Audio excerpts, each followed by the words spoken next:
अब 1 मिनट एक खबर की बात करते हैं। मनसुख हिरेन की मौत के मामले में एनआईए ने एक नया खुलासा किया है। पूरी खबर देखिए। मनसुख हिरेन की मौत के मामले में एनआईए ने नया खुलासा करते हुए बताया है कि स्कॉर्पियो कांड की साजिश मुंबई के ट्राइडेंट होटल में रची गई थी। सूत्रों के हवाले से खबर है कि एनआईए ने होटल के सीसीटीवी रिकॉर्डिंग को अपने कब्जे में ले लिया है और इसकी जांच की जा रही है। एनआईए का कहना है कि 16 फरवरी को सचिन वजह इनोवा कार से ट्राइडेंट पहुंचे थे, जबकि 20 फरवरी को वो होटल से चले गए। होटल से जाते वक्त सचिन वजह ने लैंड क्रूजर प्राडो कार का इस्तेमाल किया था। इतना ही नहीं, सचिन वजह फेक आईडी के आधार पर होटल में एंट्री की। शुरुआती जांच में एनआईए ने सचिन वजह को 2 बैग ले जाते हुए देखा है। ऐसा अनुमान है कि इस बैग में भारी मात्रा में कैश था। फिलहाल एनआईए ये तलाश करने की कोशिश कर रही है कि उस होटल में सचिन वजह से कौन कौन मिलने आया था। अब एनआईए 2 और गाड़ियों की तलाश कर रही है। इसमें एक सफेद रंग की मर्सिडीज जिसके मालिक से मिलने के लिए एनआईए की टीम कलम्बोली इलाके में गई थी। दूसरी गाड़ी निसान की तलाश भी की जा रही है। उधर मनसुख हिरेन मामले में एटीएस ने 2 लोगों के अलावा एक तीसरे व्यक्ति को गुजरात से गिरफ्तार किया है। सचिन वजह केस को संसद में उठाने वाले नवनीत राणा ने शिवसेना पर धमकी देने का आरोप लगाया है। महाराष्ट्र की अमरावती लोकसभा सीट से निर्दलीय सांसद नवनीत कौर राणा ने सोमवार को लोकसभा स्पीकर ओम बिरला को एक चिट्ठी लिखी। इस चिट्ठी में उन्होंने शिवसेना सांसद अरविंद सावंत पर आरोप लगाया है कि उन्होंने नवनीत कौर को धमकी दी। और मेरे जैसे ही स्पीच खत्म होता है उस वक्त जब ये सभी लोग वॉकआउट करते हैं शिवसेना के, तो अरविंद सावंत जी 2 सेकंड के लिए रुक के चलते चलते मुझे बोलते हैं अब तुम्हारी बारी है जेल में जाने की। हालांकि शिवसेना सांसद अरविंद सावंत ने इस धमकी के आरोप को खारिज कर दिया है। तो महिला है पहली बात, और ये नवनीत राणा जी है, वो आते जाते समय मुझे भैया दादा करके पुकारते, मैं भी उसके साथ बात करता हूँ, ऐसा कुछ नहीं है, ना गुणा है। लेकिन एक बात कहता हूँ कि ये काम धमकाना और महिला को, मैं शिवसैनिक को इतना ध्यान में रखूं, महिला को धमकाने वाले काम करते मैंने कभी धमकाया है। सोमवार को संसद में सांसद नवनीत राणा ने सचिन वजह को लेकर शिवसेना सरकार पर सवाल उठाए थे। सोमवार को संस्कृति मंत्रालय ने गांधी शांति पुरस्कारों का ऐलान कर दिया। 1 मिनट में पूरी खबर देखिए। सोमवार को संस्कृति मंत्रालय ने गांधी शांति पुरस्कार पाने वालों के नामों का ऐलान कर दिया। साल 2020 के लिए बांग्लादेश के पूर्व राष्ट्रपति बंगबंधु शेख मुजीबुर रहमान और साल 2019 के लिए ओमान के दिवंगत सुल्तान काबूस बिन सैद अल सैद को ये पुरस्कार दिया गया है। प्रधानमंत्री नरेंद्र मोदी ने बंगबंधु शेख मुजीबुर रहमान को पुरस्कार दिए जाने पर एक ट्वीट किया। हमारे उपमहाद्वीप के महानतम नेताओं में से एक बंगबंधु शेख मुजीबुर रहमान को गांधी शांति पुरस्कार 2020 दिया गया है। वर्ष 2020 ने बंगबंधु की जन्म शताब्दी को चिन्हित किया।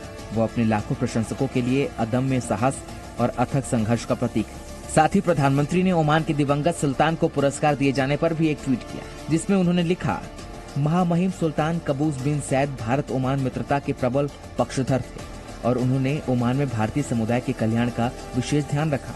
कोरोना महामारी के कारण साल 2019 और 2020 में इन पुरस्कारों का ऐलान नहीं किया गया था। पश्चिम बंगाल चुनावों में आज कई दिग्गज नेता रैलियां और रोड शो करेंगे। पश्चिम बंगाल चुनावों में पहले चरण के मतदान के लिए प्रचार का समय 2 दिन बाद समाप्त होने वाला है। ऐसे में पार्टियों के दिग्गज नेता चुनावी मैदान में एक के बाद एक रैलियां करते नजर आ रहे हैं। आज बंगाल में सीएम ममता बनर्जी से लेकर केंद्रीय गृह मंत्री अमित शाह जैसे बड़े नेता जनता को संबोधित करेंगे। केंद्रीय गृह मंत्री अमित शाह आज 24 परगना के गोसाना में बने किसान मंडी मठ में जनसभा करेंगे। ये जनसभा दोपहर करीब 12 बजे होगी। दूसरी ओर बीजेपी के राष्ट्रीय अध्यक्ष जेपी नड्डा कोलकाता में रोड शो करेंगे। उनका रोड शो घटल नगर कुशपाता से घटल नगर बस अड्डे तक होगा। मुख्यमंत्री ममता बनर्जी आज पुरुलिया में 3 रैलियां करेंगी। दोपहर 12:30 बजे पारा में, दोपहर 1:30 बजे काशीपुर में और दोपहर 2:30 बजे रघुनाथपुर में रैली करेंगे। वहीं ममता बनर्जी के भतीजे और टीएमसी सांसद अभिषेक बनर्जी पश्चिमी मिदनापुर में 2 रैलियां और 1 रोड शो करेंगे। वो दोपहर 12 बजे केशपुर में, दोपहर 1 बजे चंद्राकोना में और दोपहर 2 बजे वो कांथी में रोड शो करेंगे। आज पश्चिम बंगाल में चुनाव आयोग की फुल बेंच चुनावी तैयारियों की समीक्षा करेगी। 1 मिनट में आपको खबर देते हैं। पश्चिम बंगाल चुनावों के पहले चरण की तैयारियों का जायजा लेने के लिए आयोग की फुल बेंच बंगाल पहुंच चुकी है। आयोग की टीम सोमवार को ही बंगाल पहुंच गई। चुनाव आयुक्त सुदीप जैन की अगुवाई में ये टीम उत्तर बंगाल का रुख करेगी। बेंच के सदस्य उत्तर बंगाल के जिलाधिकारियों के साथ महत्वपूर्ण बैठक करेंगे। साथ ही वो वीडियो कॉन्फ्रेंसिंग के माध्यम से दक्षिण बंगाल के जिलाधिकारियों से भी बात करेंगे। बैठक में टीम मतदान की तैयारियों पर जरूरी निर्देश देगी। हालात का जायजा लेने के बाद टीम 26 मार्च को दिल्ली लौट आएगी। इस बीच सोमवार को चुनाव आयोग ने एक आदेश जारी करते हुए 72 घंटे पूर्व बाइक रैलियां निकालने पर रोक लगा दी है। जिस क्षेत्र में चुनाव हो रहे हैं उस क्षेत्र में मतदान शुरू होने से 72 घंटे पहले ही बाइक रैली पर रोक लगा दी जाएगी। मतदान शुरू होने और उसके 72 घंटे पहले के बीच के समय में बाइक से प्रचार नहीं किया जा सकेगा।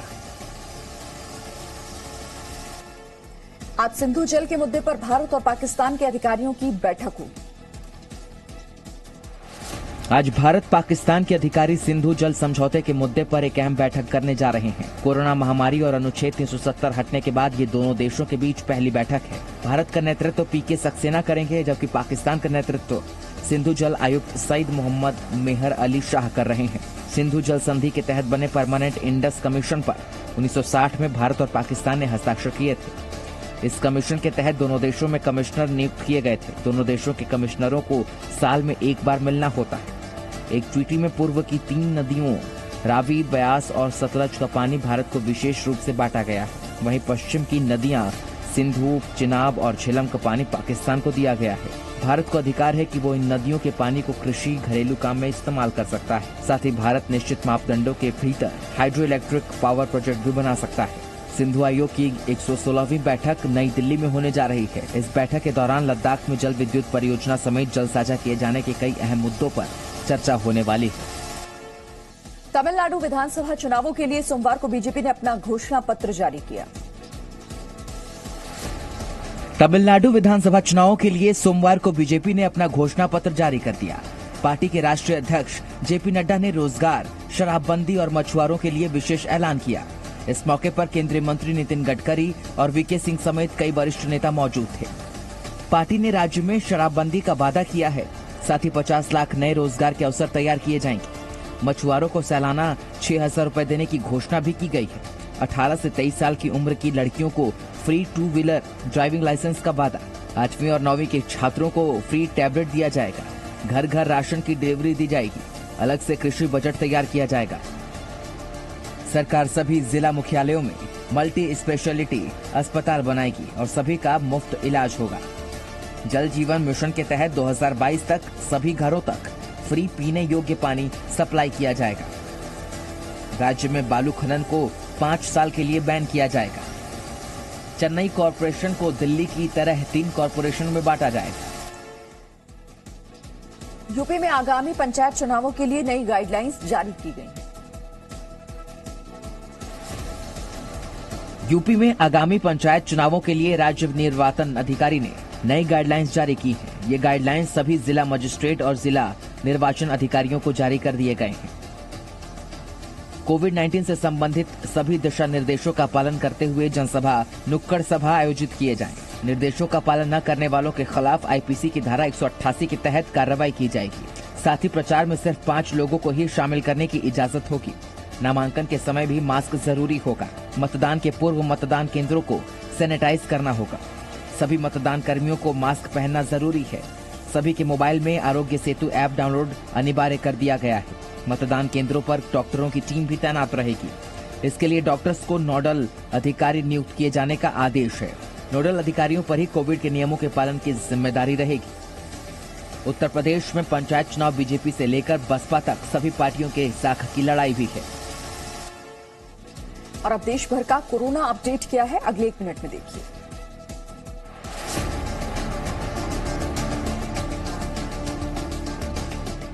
देश में कोरोना के नए मामलों की संख्या 50,000 के करीब पहुंच रही है। पिछले 24 घंटे में देश में 46,951 नए मामले सामने आए, जबकि इस दौरान 212 मरीजों की कोरोना से मौत हो गई। वहीं पिछले 24 घंटे में 21,180 लोग इलाज के बाद ठीक हो गए। भारत में कोरोना के कुल 1,16,46,081 मामले सामने आ चुके हैं। इनमें से कुल 1,11,51,468 लोग ठीक हो चुके हैं। देश में एक्टिव मरीजों की संख्या 3,34,646 हो गई है, जबकि अब तक भारत में कोरोना से कुल 1,59,967 मौतें हो चुकी हैं। देश का रिकवरी रेट 96% से कम है। मृत्यु दर भी 1.5% से कम है। देश में अब तक 4,50,65,998 लोगों को वैक्सीन दी जा चुकी है। राष्ट्रीय राजधानी क्षेत्र दिल्ली सरकार विधेयक के पास होने के बाद दिल्ली में सियासी घमासान तेज हो गया है। राष्ट्रीय राजधानी क्षेत्र दिल्ली सरकार विधेयक सोमवार को लोकसभा में पास कर दिया गया। इस बीच विपक्ष ने इस बिल को लेकर जमकर हंगामा किया। इस बिल के पास होने पर आम आदमी पार्टी के राज्यसभा सांसद संजय सिंह ने इसे राज्यसभा में चुनौती देने की बात कही है। राज्यसभा के अंदर इस बिल के इंट्रोडक्शन को अपोज किया है, क्योंकि दिल्ली को विधानसभा जो मिली वो 69वें संशोधन से मिली, संविधान संशोधन से मिली, और आप गैर संवैधानिक ढंग से ये बिल लेकर आ रहे हैं। हालांकि बीजेपी का कहना है कि इस बिल से दिल्ली सरकार के अधिकार कम नहीं हुए। हमने सिर्फ कंफ्यूजन दूर किया। जो 1991 कांग्रेस के समय जो बिल पास हुआ है वही है। हमने सिर्फ कंफ्यूजन जो था कि यार यहाँ पे एडमिनिस्ट्रेटर शब्द का ज्यादा महत्व है कि इसका है, उसको दूर कर दिया कि जो एडमिनिस्ट्रेटर है वो यूनियन टेरिटरी में उसको अधिकार है कि जहाँ मतभेद होगा वो महामहिम राष्ट्रपति के साथ भेज सकते। वहीं दिल्ली के सीएम अरविंद केजरीवाल ने इसे दिल्ली की जनता का अपमान बताया है।